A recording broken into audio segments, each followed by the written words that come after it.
আসসালামু আলাইকুম রহমতুল্লাহ। প্রিয় দর্শক, আপনারা সবাই কেমন আছেন? আশা করি ভালো আছেন। প্রিয় দর্শক, রাষ্ট্রায়ত্ত 6 ব্যাংক খেলাপি ঋণ আদায় তলানিতে। প্রিয় দর্শক, আপনারা যদি আমাদের চ্যানেলটিতে নতুন হয়ে থাকেন তাহলে অবশ্যই চ্যানেলটিতে সাবস্ক্রাইব করে বেল বাটন অন করে রাখুন আর ধৈর্য সহকারে পুরো ভিডিওটি দেখতে থাকুন।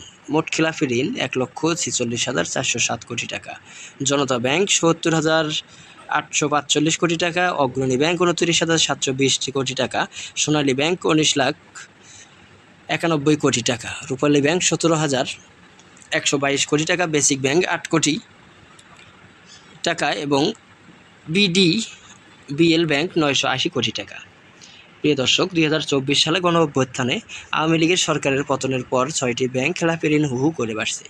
অনেক গ্রাহক নানা অজুহাতে ঋণ পরিশোধ অনীহা দেখাচ্ছে, কিন্তু ঋণ পূর্ণ তফসিল আদালতের স্টে অর্ডার বা ব্যবসায়িক ক্ষতির অজুহাতে আদায়ে লক্ষ্যমাত্রায় তুলনায় নগণ্য।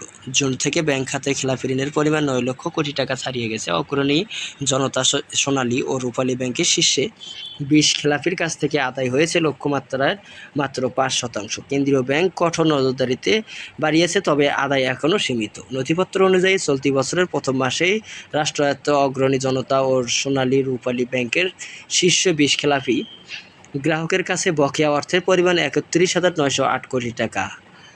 আর ঋণ আদায়ের লক্ষ্য ছিল 2,190 কোটি টাকা, সেখান থেকে আদায় হয়েছে মাত্র 219 কোটি টাকা।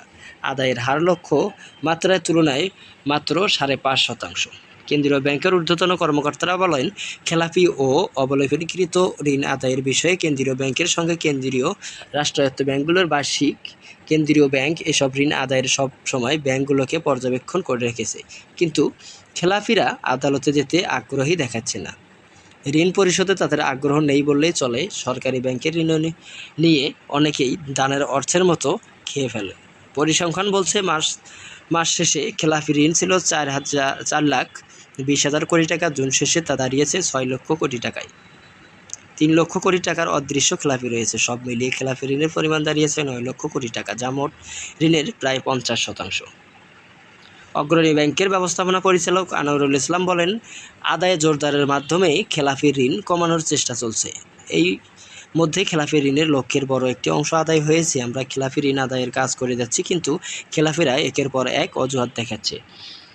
গত মঙ্গলবার 2% জমা দিয়ে ক্ষতিগ্রস্ত ব্যবসায়িক প্রতিষ্ঠানগুলোকে ঋণ নিয়মিত সুযোগ করে দেওয়ার দিয়েছে কেন্দ্রীয় ব্যাংক। এই ঋণের মেয়াদ হবে সর্বোচ্চ 10 বছর। ঋণ পরিশোধ শুরু করার ক্ষেত্রেই 2 বছরের বিরতি সুবিধা থাকলে এই সুবিধা পেতে ডিসেম্বরের মধ্যে সংশ্লিষ্ট ব্যাংকে আবেদন করতে হবে।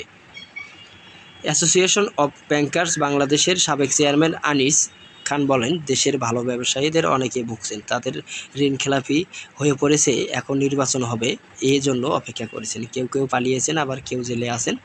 দেশের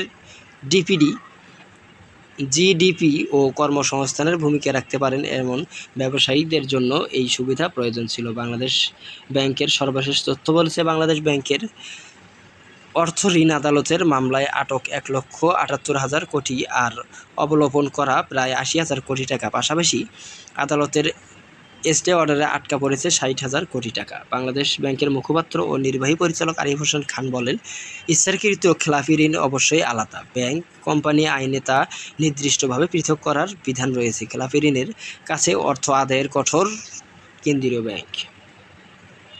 প্রিয় দর্শক, আজকের মতন এই পর্যন্তই থাকছে। পরবর্তীতে সব নিউজ পেতে আমাদের সঙ্গেই থাকুন।